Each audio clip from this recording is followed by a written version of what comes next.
A survivor of sexual violence may face any number of obstacles as they navigate life after the assault.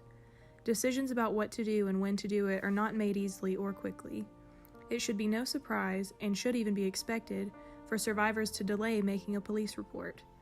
Negative reactions to a victim's disclosure of sexual assault, including disbelief, cause additional trauma over and above the assault itself. These negative reactions may come from the very people that the victims first turn to for support, such as friends and family members. In fact, one study found that victims may be better off receiving no support at all than receiving reactions they consider to be harmful. The typical police interview itself may become an obstacle for survivors of sexual violence. Many police officers are action-oriented and find it difficult to conduct an interview that requires patience or is emotionally challenging. The traditional approach to interviewing with who, what, when, where, and how doesn't work well with victims who are experiencing trauma from the crime. Including why in the interview in particular might cause the victim to feel he or she is being blamed for the sexual assault. Law enforcement training on interviewing may also include interrogation, with the emphasis on getting a confession from a suspect.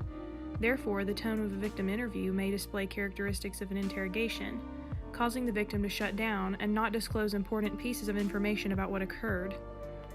This reticence then serves to create suspicion in the mind of the officer or detective conducting the interview that the report may be false. Victims who sense this suspicion might back out altogether and no longer participate in the investigation.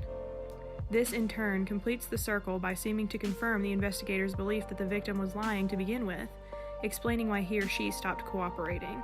Encouraging criminal justice professionals to understand and perceive their own biases, and then working to remove obstacles in the path of victims and survivors of sexual violence, is not a departure from the objectivity or neutrality that due process demands.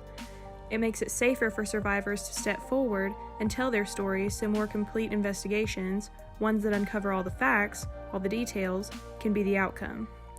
Criminal justice decisions must be made from complete, thorough, and comprehensive investigations, not based on the implicit biases that all individuals have.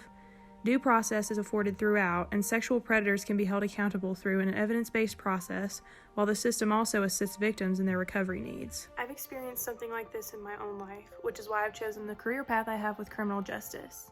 Police dismiss 1 in 5 sexual assault claims as baseless due to cognitive bias. If you see something, say something. Be an ally to the survivors, and if you're a survivor yourself, stand up for yourself. Be your own advocate, it's not too late.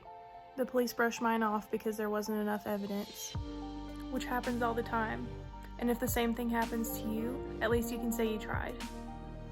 Thank you for watching this video. I hope you enjoyed it, and I hope I was able to educate a little bit and shine some light on this and something I'm so passionate about. So